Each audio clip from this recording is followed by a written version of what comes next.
Assalamualaikum warahmatullahi wabarakatuh. Alhamdulillahi rabbil alamin. Wal 'aqibatu lil muttaqin wa la 'udwana illa 'alal zalimin. Wassalatu wassalamu ala asyrafil mursalin wa imamil muttaqin sayyidina wa maulana Muhammadin wa ala alihi wa sahbihi ajma'in. Subhanaka la 'ilma lana illa ma 'allamtana innaka antal alimul hakim. Wa la hawla wa la quwwata illa billahil aliyyil 'azim. أما بعد نوينا تعلم والتعليم وتذكر وتذكير نفع والانتفاع والاستفادة والحث على التمسك بكتاب الله وسنة رسوله صلى الله عليه وسلم ودعاء إلى الهدى ودلالة على الخير ابتغاء به الله مرضاته وقربه وثوابه سبحانه وتعالى وعلى ما نوى حجة الإسلام الإمام أبو حامد الغزالي وأصوله وفرعه وعلماء العاملين أولياء والصالحين ووالدين حاضرين ومشايخهم أجمعين. الله يقبل من الجميع ويعفو عن الجميع وينفعنا بهم وبأسرارهم الأنوار وبركاتهم ونفحاتهم في الدين والدنيا والآخرة. الفاتحة.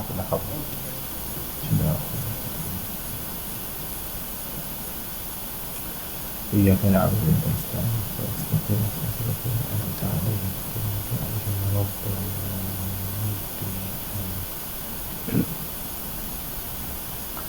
Alhamdulillah, syukur kepada Allah kita dapat bersama untuk menyambung perbahasan kita dalam kitab Bidayatul Hidayah sampai ke dalam surat 133.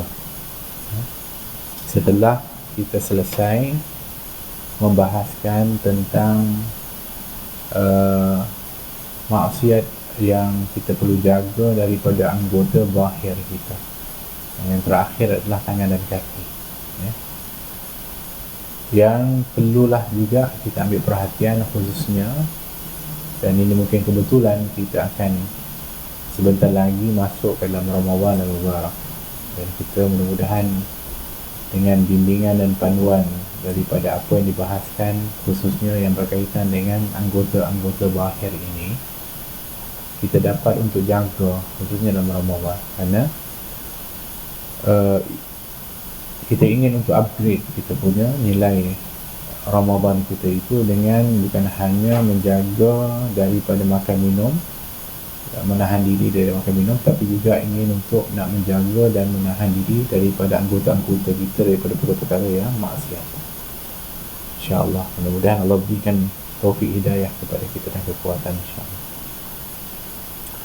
Kemudian Al-Imam Ghazali radhiyallahu anhu nafa'anallah bi'ulumihi fi daraini amin radhiyallahu ankum, dia mengatakan, dan ketahuilah bahawasanya sesiapa yang mahu menjadi seorang yang alim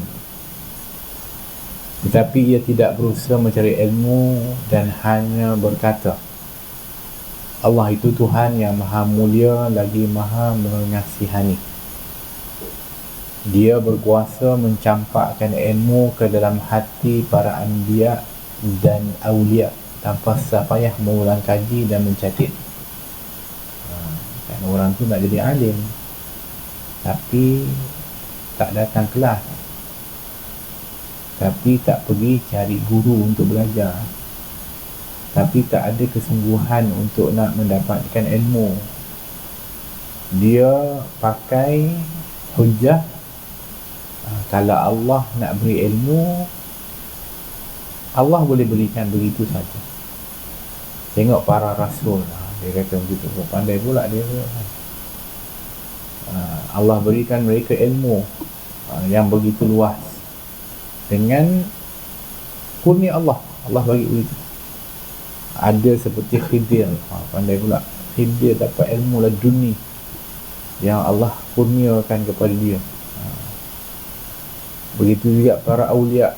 Kalau kita tengok kisah para awliya, contoh Ibnu Daqiqul Aid yang diberikan ilmu oleh Allah dalam satu malam saja, tapi dia tengok yang tu, dia tak tengok macam mana mujahadahnya Ibnu Daqiqul Aid dalam mencari ilmu bersungguh-sungguh. Barulah setelah itu terpenuhlah syarat dia untuk mendapat kurnia dari Allah, kan. Tapi kalau maka orang yang berkata demikian Sama halnya dengan seseorang yang mahu mendapatkan harta kekayaan lalu dia meninggalkan usaha. Samalah orang, aku kekaya nanti, kau buat apa? Tak ada buat apa-apa. Nanti aku jadi tawannya, kan? Kau niaga apa? Tak niaga apa-apa. Tapi kalau Allah nak bagi kaya, kaya lah. Walaupun hakikatnya betul, boleh, kita tak menafikan, ada dan tidak mustahil bagi Allah Subhanahu Wa Taala untuk nak memberikan kurnia dia kepada siapa yang diingini. Tetapi pernyataan yang dikeluarkan itu walaupun dianya hak, tapi dia akan membawa kepada kebatilan. Maksudnya perkataan dia hak tapi yuridul batil, yang diingini adalah kebatilan, yang membawa kepada kebatilan itu. Kan?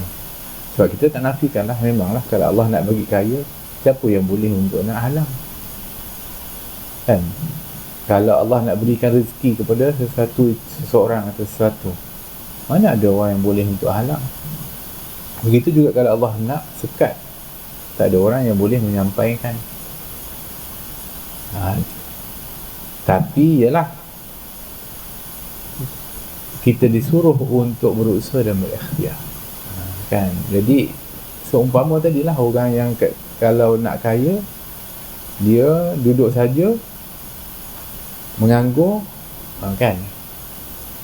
Dia tidak mahu bertanam atau berniaga, bahkan duduk saja dalam keadaan menganggur sambil kata Allah itu Tuhan Maha Mulia lagi Maha Mengasihani, dan baginya segala khazanah yang di langit dan ada di bumi, dan dia berkuasa menunjukkan aku akan sesuatu pemeliharaan daripada pemeliharaan harta sehingga aku tidak perlu berusaha seperti apa yang dikurniakan kepada sebahagian hamba-hambanya.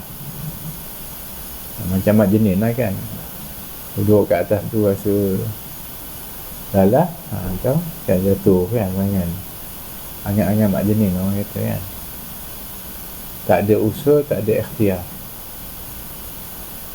Maka apabila engkau dengar perkataan kedua orang ini, sudah tentu engkau akan menganggap bahawa orang yang berkata itu adalah orang yang bodoh, dan sudah tentu engkau akan mengolok-ngoloknya, meskipun apa yang mereka sifatkan tentang kemurahan dan kekuasaan Allah Ta'ala itu adalah sesuatu yang benar.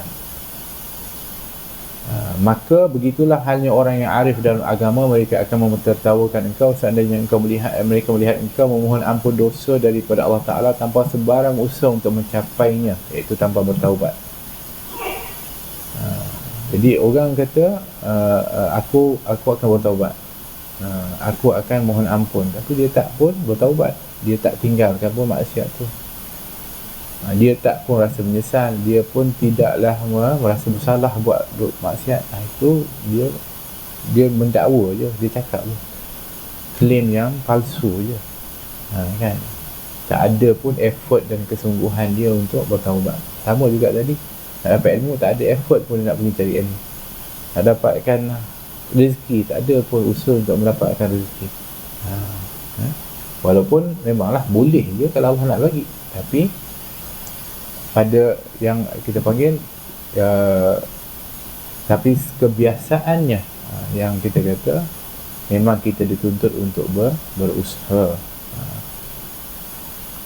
Bukankah Allah telah berfirman dalam Al-Quran, wa an laysa lil insani illa ma sa'a, dan bahawasanya tidak ada sesuatu yang dapat diperoleh oleh seseorang itu kecuali sekadar usahanya.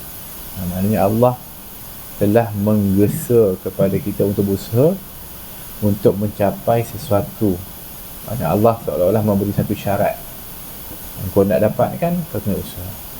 Siti Maryam, kan, ketika dia lahirkan Nabi Isa seorang diri, sebab dia lari daripada perhatian kaumnya ataupun umat tu, kerana nanti dia dituduh melakukan perbuatan yang tak baik. Maka dia melahirkan Nabi Isa itu di kebun kurma, dan ialah apabila melahirkan adalah seorang diri dalam keadaan yang normal biasa, sakit, dan juga dalam keadaan lemah betul pada waktu itu.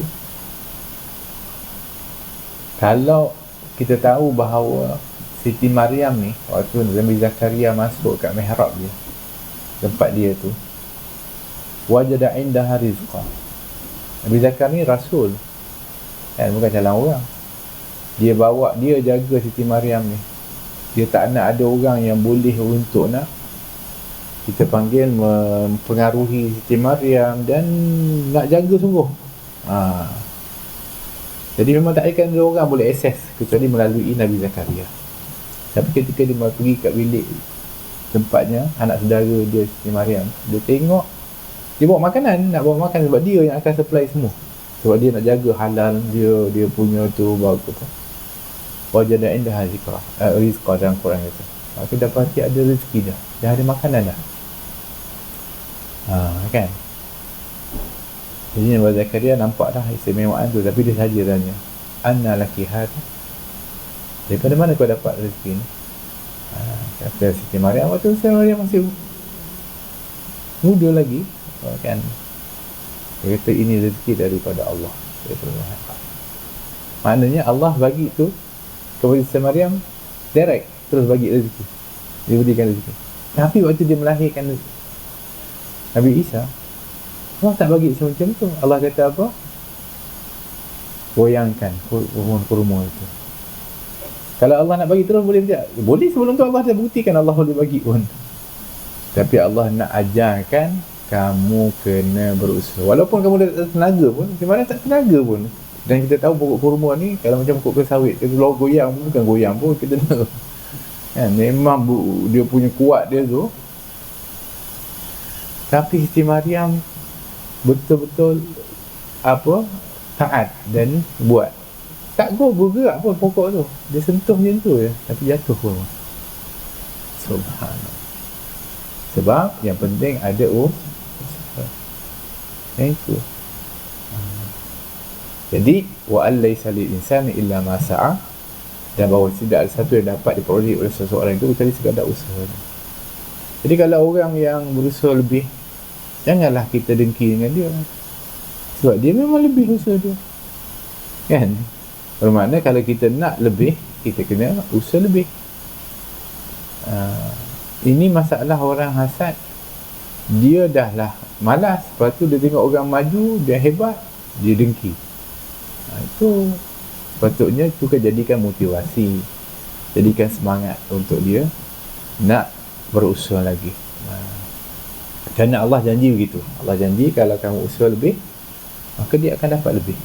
Kalau kurang, kan. Tapi kalau sebaliknya, itu ujian dipanggil. Kan macam tu. Kerana yang Allah akan nilai adalah usahamu, bukan natijah dan hasilnya. Ada orang usaha banyak, dapat sikit hasil. Tapi adakah dia punya ganjaran, balasan itu berdasarkan hasilnya? Tak. Berdasarkan usaha. Ada orang usaha sikit, dapat banyak. Adakah akan diukur banyaknya dia dapat itu untuk dinilai ataupun usahanya? Usahanya. Jadi sikit usahanya, sikit pahalanya. Tapi yang dapat tu, itu sebagai ujian. Sedikit banyak. Dan itu sebagai ketetapan. Jadi jangan kita ni putus asa. Jangan kita rasa aku berusaha tu, aku dapat lebih. Itu kita kata, kita kena ada sifat, satu sifat yang Allah paling suka sifat ni, namanya tawakal. Tak usaha-usaha, tawakal kepada Allah. Wallahu yuhibbul mutawakkilin. Allah cinta kepada orang-orang yang bertawakal kepada Allah. Dan Allah Ta'ala berfirman lagi, innama tujzauna ma kuntum ta'malun. Maksudnya hanya saja kamu akan dibalas oleh Allah mengikut apa yang kamu lakukan. Dan firman-Nya lagi, innal abrara lafi na'im wa innal fujjara lafi jahim. Sesungguhnya orang yang baik akan dimasukkan ke dalam syurga. Orang yang baik ni maksudnya orang yang buat baik. Dia ada usaha, dia buat baik, maka dia masuk syurga. Dan orang yang buat jahat, orang yang jahat, fujjar ni orang yang jahat, yang buat benda jahat, mana dia ada usaha buat jahat, akan dimasukkan dalam neraka. Maka Allah janji, kamu buat yang baik, aku akan balik syurga. Kamu buat yang jahat, aku akan balik neraka. Tapi semua itu dalam ketentuan dan ketetapan Allah. Macam kita dah bahaskan sebelum ni, bahawa kita ni sudah tersenarai semuanya dengan kesudahan sekali. Semua kita dah ada dah tempat yang telah diletakkan oleh Allah. Ada orang ahli syurga, ada orang ahli neraka. Macam itu buat apa kita nak usaha? Sebab Allah janji usaha Allah akan balas dengan sesuai dengan usaha dia. Itu yang kita tahu kerana Allah bagi tahu. Adapun apa yang Allah telah tetapkan, kita tak tahu. Yang kita sibuk yang kita tak tahu ni kenapa? Sibukkan apa yang kita tahu. Yang kita tahu, Allah janji kita buat baik, Allah balas syurga. Kita buat jahat, Allah balas neraka. Kita sibukkan yang kita tahu tu lah. Buat je lah. Saya ni entah-entah dah ada neraka, buat apa? Aku buat baik nanti dah masuk neraka juga akhirnya. Itu maknanya kita ni sibuk dengan bukan bahagian kita. Itu haknya Allah. Kan? Itu haknya Allah. Saya ni buat kerana saya adalah hamba. Allah suruh, perintah saya buat ni, saya kena buat. Allah larang, saya kena tinggal. Di mana pun Allah nak letak saya, itu hak dia. Dia cipta kita dari tak ada, daripada jada kepada ada. Dia pergi limpahkan nikmat dengan kita. Hak dia untuk nak buat apa pun. Kan? Kita buat patung, kita buat sesuatu permainan, kita nak tendang dia ke, kita nak simpan ke, kita nak tu ke. Ada orang kata, kenapa kau ni, kenapa kau tak pergi guna dia? Kata aku yang kita kata kat dia kan. Sebab kita rasa kita memiliki tu. Allah, kita ni miliknya Allah.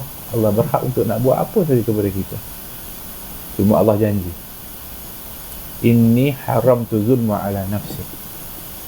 Aku haramkan kezaliman untuk aku, pada diri aku. Aku tak akan zalim. Itu Allah janji. Itu kita kena ingat. Allah kata, aku haramkan kezaliman itu pada diriku. Aku tak akan zalim kepada hamba. Jadi kalau begitu, kita teruslah usaha. Allah tak akan zalim kepada hamba. Innal abrara lafi na'im. Orang yang buat baik, orang yang baik-baik ni, dia masuk syurga. Tapi kalau orang yang fujar, iaitu orang yang buat jahat, maka dia masuk dalam neraka. Jadi kalau ada orang asyik fikir apa kesudahan dia apa semua sampai dia tak nak buat amal dan sebagainya, itu dia termasuk golongan fujar. Dia termasuk orang yang fasanuyassiruhu lil usrah. Kami mudahkan dia untuk buat benda yang tak baik. Jadi di makna dia sendiri yang telah pun berada dalam keadaan seperti itu. Baik, dan apabila engkau tidak meninggalkan usaha dalam mencari ilmu dan harta kerana bersandar kepada kemurahan Allah Ta'ala. Ini memang usaha sungguh. Dia cari ilmu, dia pun pergi cari guru, dia belajar, dia cari kelas, dia cari tempat untuk belajar, dan harta, dia pergi kerja, dia usaha. Dia tidak, kita panggil bersandar semata-mata dengan kemurahan Allah SWT. Dia berusaha, dia panggil. Maka begitulah pula halnya engkau tidak meninggalkan berbuat bekalan akhirat kerana bersandar kepada kemurahan Allah. Samalah. Jadi kalau kita nak selamat ke akhirat pun kita tak boleh bersandar dengan kemurahan Allah tu Maha Pemurah, Allah tu Maha Pengampun, nanti dapat syafaat Nabi Muhammad SAW. Memanglah, tapi tak ada, tak cukup, tak syaratnya tak ada. Takkan syarat yang tak terpenuhi. Dan Rabi'ah bin Ka'ab al-Aslami kan, ketika mana Nabi tanya, kamu nak apa Ka'ab ni Rabi'ah? Dia kata, sekejap, fikir dalam-dalam, sebab bukan senang nak dapat pertanyaan tu kan daripada Rasul. Dia kata, murafaqataka fil jannah ya Rasulullah. Akhirnya dia jawab, saya nak menemani kamu di syurga wahai Rasulullah. Wah. Nabi kata, yang lain nak minta, mungkin tahu kau nak makan ke, nak tanah ke, nak, sebab dia miskin, dia tak nak yang tu je dia nak. Tapi Nabi tengok, Nabi cakap apa? Wa inni ala dhalika bikasrati sujud. Tolonglah aku, bantulah dirimu, tolonglah aku untuk nak memenuhi apa yang kamu inginkan itu dengan banyaknya engkau sujud. Maksudnya engkau banyak solat, nanti aku boleh bagi tahu ke Allah, ya Allah, Jadikan dia teman aku sebab dia dulu dia banyak solat, dia banyak sujud kepada-Mu ya Allah. Adalah. Ini malas bukan main. Ibadah tak nak, buat baik tak ada. Lepas tu nanti aku dapat syafaat. Lepas tu nanti Allah Maha Pengampun. Nanti Allah tu Maha Rahmat. Rahmat Allah tu luas. Amboi. Sedap lah itu. Itu yang dipanggilkan al-ahmaqu atau al-ajizu man ittaba'a nafsahu hawaha wa tamanna 'ala Allahi amani. Orang yang bodoh itu adalah riwayat lain, orang yang lemah itu adalah orang yang hanya menurut hawa nafsunya, ikut nafsu je, bukan ikut pun perintah Allah pun. Kemudian berangan-angan dengan kepada Allah dengan kepemurahan Allah. Wa tamanna Allah ya aman. Dia hanya berangan-angan kosong mengharapkan rahmat Allah. Itu orang yang bodoh kata Nabi, orang yang lemah.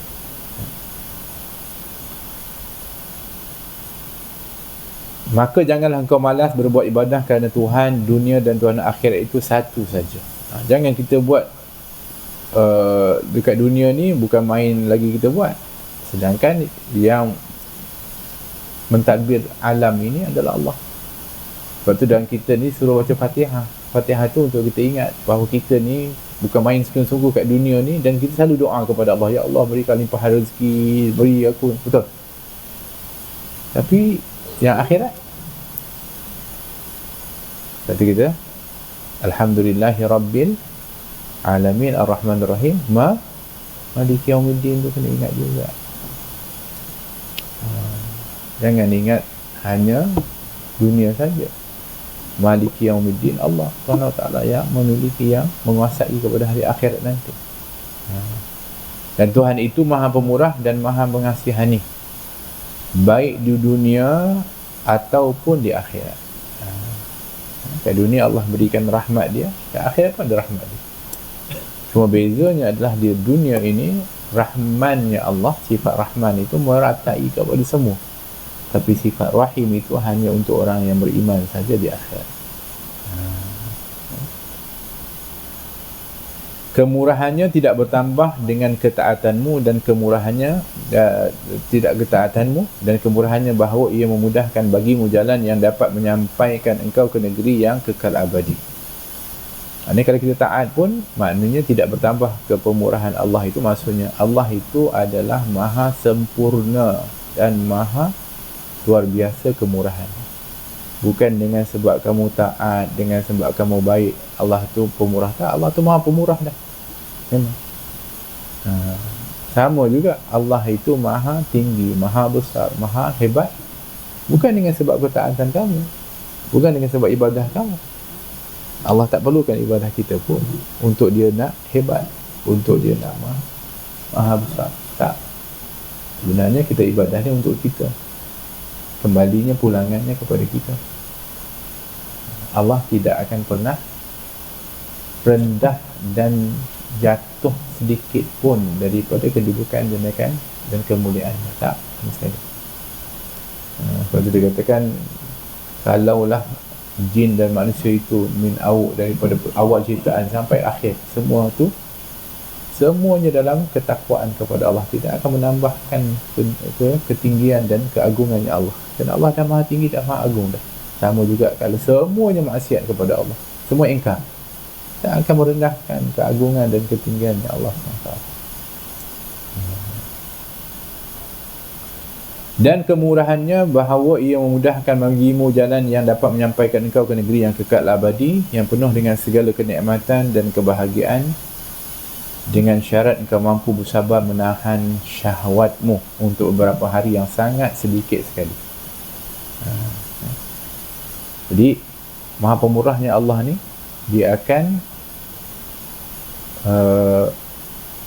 sampaikan kita nanti ke akhirat, dan dia akan berikan kita nikmat yang kekal dengan syarat dia sikit je, iaitu kamu sabar menahan nafsu atau syahwat.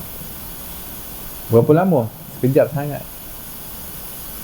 Kalau kita kata umur 60 hingga 70, 80, itu sangat singkat sebenarnya. Sebab tu kata Hasan al-Basri,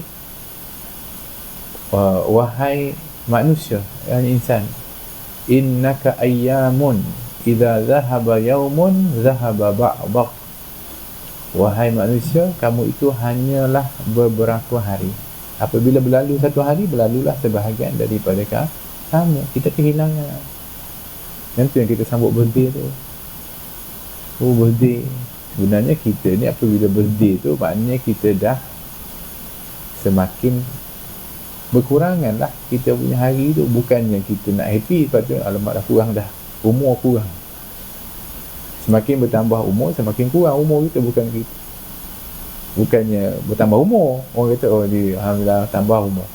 Tak, berkurang umur tu kan, sebab kita akan pergi sampai ke limit umur kita. Tapi bukanlah salah sambut birthday tu, sambut je lah. Tapi biarlah jadi dengan penuh keinsafan kan, betul-betul. Maka inilah kesudahan daripada kemurahannya. Maka jangan engkau berbisik dalam dirimu dengan lamunan dan angan-angan yang kosong. Dan hendaklah engkau mencontohi kesungguhan orang-orang yang mempunyai kepandaian dari para anbiya dan para salihin. Maka jangan engkau mengharapkan menuai buah yang tidak engkau tanam. Jadi apa dia panduan dia untuk kita ni dapat semangat, untuk kita termotivasi atau tergerak untuk melakukan amal soleh. Maknanya kena kita sedar bahawa kita kena berusaha sungguh-sungguh. Dan untuk kita nak menjadikan dia semangat kepada kita, kita kena contoh kepada orang-orang yang telah pun terbukti kemuliaan mereka itu. Sebab itulah Allah suruh kita sebut dalam surah Al-Fatihah, yang kita kena baca setiap kali solat. Ihdinas siratal mustaqim. Tunjukkan ni ke jalan lurus. Tapi jalan lurus ni Allah kaitkan siratal ladzina an'amta alaihim. Itu jalan orang yang kau berikan nikmat. Jalan itu yang kita nak ikut tu. Jalan siapa ni? Para nabi, para siddiqin, para syuhada, para salihin. Itu yang dimaksudkan dengan siratal ladzina an'amta alaihim minan nabiyyin was-siddiqin wasyuhada was-salihin. So kita kena kenal lah para nabi. Apatah lagi Nabi kita Muhammad SAW. Masalah kita sekarang ni Nabi Muhammad pun kita tak boleh nak kenal. Jadi sebab tu kita kena kenal. Lagi para syuhada, para sahabat kita kena kenal. Para salihin, para ulama, para siddiqin wa syuhada kena tahu. Sebab tu kita kurang maklumat kisah-kisah orang-orang soleh. Kata Imam Abu Hanifah, al-hikayat anil ulama as-salihin al-amilin ahabba ilayya min kathirin min al-fiqhi li'annaha adabul qaum wa akhlaquhum. Cerita dan kisah orang para ulama yang soleh, yang beramal dengan ilmunya, lebih aku cintai, lebih aku sukai untuk aku baca, untuk aku pelajari, daripada banyak membahaskan tentang fiqh. Walaupun dia ulama fiqh, dia adalah fuqaha. Imam Abu Hanifah, dia adalah imam madhab, tapi dia kata yang ni lebih aku suka dan ni lebih manfaat. Kenapa? Dalam kisah itu ada adab dan akhlaknya mereka. Itu yang boleh aku contoh. Belajar fiqh, tahu halal, haram, wajib, gaduh. Salah, kau tak salah ni, bukan ni. Kan gaduh. Hari ni kan tengok, gaduh aja. Ini tak betul, ni dalil tak kena, ini sebab tak ada akhlak, tak ada adab. Minta maaf, dia tak belajar tentang adab dan akhlak daripada orang soleh. Orang dulu, mereka ni faqih, semuanya ilmu tinggi. Datang seorang kepada seorang tabi'in, seorang faqih, orang yang faqih, Sa'id bin Musayyib. Wahai Imam, tolonglah, ni ada masalah, boleh tak kau keluarkan fatwa ni? Dia kata, ada orang yang lebih lagi, kau pergi kat fulan, kawan dia, dia tu faqih, pergi kat fulan tu, pergi fulan ni, nak tanya masalah ni apa semua. Ada lagi orang faqih, pergi tanya tu, dan pergi Syed Musayyib balik. Hari ni pantang tanya fatwa semua ahli fatwa mereka tak rasa takut nak jawab soalan. Semua dia nak jawab, semua dia nak hukum. Mereka dulu lepas balik baru dia dah tak ada dah semua dah kembali. Okay. Dah perlukan selesaikan masalah. Tak, itu sebab belajar adab, belajar akhlak. Bukannya kita ni pergi belajar untuk konten orang, untuk nak salahkan orang, bukan. Tapi sepatutnya saling menghormati, saling mengasihi, kan? Pandangan tu boleh berbeza, biasa, itu normal. Kalau tidak, bagaimana jadi 4 mazhab? Sebenarnya lebih daripada itu mazhabnya. Tapi sebenarnya itu sepatutnya tak membawa pun pergaduhan pun, kan? Bahkan dia rahmat, dia panggil. Kita hari ni kat Malaysia pun beramal dalam mazhab Syafi'i, tapi ada kalanya kita juga mengambil mazhab yang lain dalam zakat, dalam dalam muamalah. Ada je sistem yang kita ambil itu dalam mazhab-mazhab lain, sebab itu rahmat. Baguslah, masya-Allah ada peluang. Tapi berpegang kepada mazhab itu bagus untuk mudahkan kita, sebab kalau tidak kita pun jadi confused juga, ibadah pakai ini pakai ini, kita pun jadi kalau kita pegang satu tu kita dah tenang. Tapi yang lain tu ada banyak jalan keluar yang ada. Tapi kalau kita pandang tu sebagai problem dan juga sebagai satu yang untuk kita nak bergaduh, memang jadi bergaduh kan? Jangan kata mazhab, sabun kat rumah pun kita boleh bergaduh dengan isteri, kan? Satu rumah tu, kan? Loving tak loving, tiba-tiba sabun lain dah kahwin dah ni. Saya dulu pakai ini, saya pakai ini, bergaduh. Minyak masak pun bergaduh.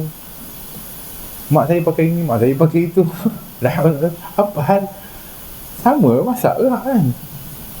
So, tapi boleh perbezaan itu kalau tak dipandang, tak dia tidak ada terima rasa, tidak ada toleransi, kita akan bergaduh. Tapi jangan tak positif. Okey lah. Mungkin ni boleh bagus. Ini timbang rasa yang ni. Okey, bahagialah. Yang tu yang kita nak hari ni belajar, bukannya untuk, tapi asasnya adalah adab dan akhlak. Kalau ada adab dan akhlak, insya-Allah tak ada masalah. Apa perbezaan itu akan dihormati, menghormati kepada perbezaan itu. Tapi tanpa adab dan akhlak, kita akan rasa kita saja yang betul dan benar dan hebat. Akhirnya mengkondem kepada orang yang kata Imam Abu Hanifah tadi, hikayat kisah orang soleh, orang baik bersendiri lebih aku cintai daripada banyaknya berbahas tentang fiqh, kerana itu menyatakan adab dan akhlak mereka. Sehingga orang tanya dia, apa dalilnya wahai imam? Dia mengatakan, ulaika alladzina hadallah fabihudahum iqtadih. Dalam Al-Quran Allah kata, mereka itulah orang-orang yang diberikan hidayah oleh Allah, maka dengan hidayah yang ada pada mereka itu hendaklah kamu ikut. Allah suruh ikut. Jadi ikutlah mereka punya adab, punya akhlak yang baik itu, ya. Baik.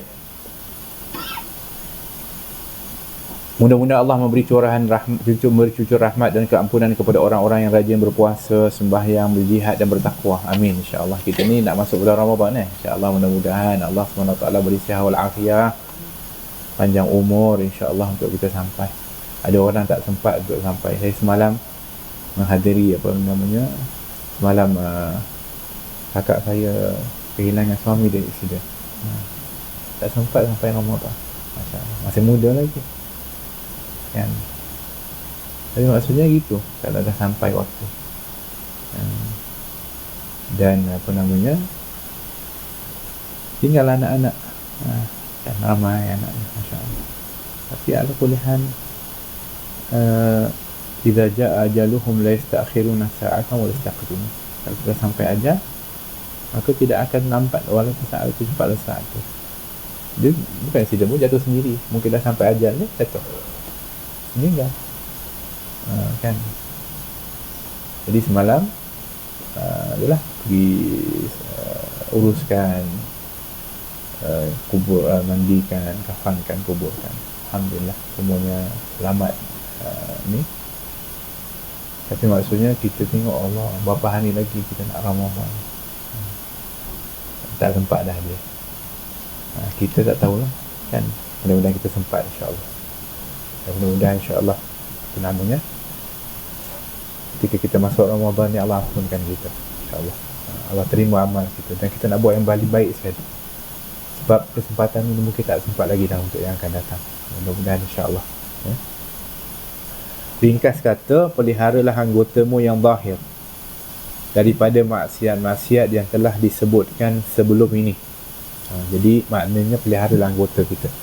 Sebab kita nak puasa kita pun, ibadah kita, amal kita pun, itu betul-betul membawa kesan kepada anggota zahir kita. Sebab ibadah ni dia punya kesan dia adalah kepada perangai orang. Kan kalau solat, inna salata tanha 'anil fahsya'i wal munkar. Solat itu mencegah kepada keji dan munkar. Dia begini, sebenarnya apabila kita ni kena faham bahawa Allah itu Khalik, pencipta. Kita ni makhluk. So ibadah kita kepada Allah itu adalah akhlak. Sepatutnya begitu. Allah Khalik, pencipta. Kita makhluk, yang kita nak kena ada dengan Allah tu akhlak, dia panggil. Iaitu perangai kita. Yang Allah sebenarnya nak kita baik perangai ni, Allah bagi kita kewajipan, kita bagi kita amal, kita bagi ibadah kat kita sebenarnya untuk membentuk perangai kita tu sebagai hamba kepada dia.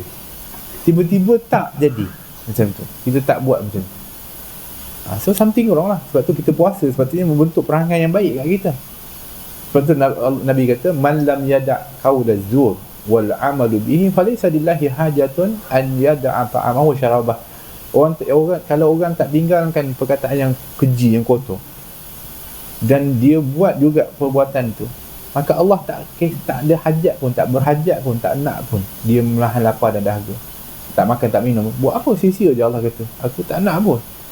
Sebab lapar kamu, dahaga kamu, yang kamu tahan diri kamu tak makan minum semua tu, tapi tak menahan diri, lidah kamu dia bercakap kotor, tak ada guna.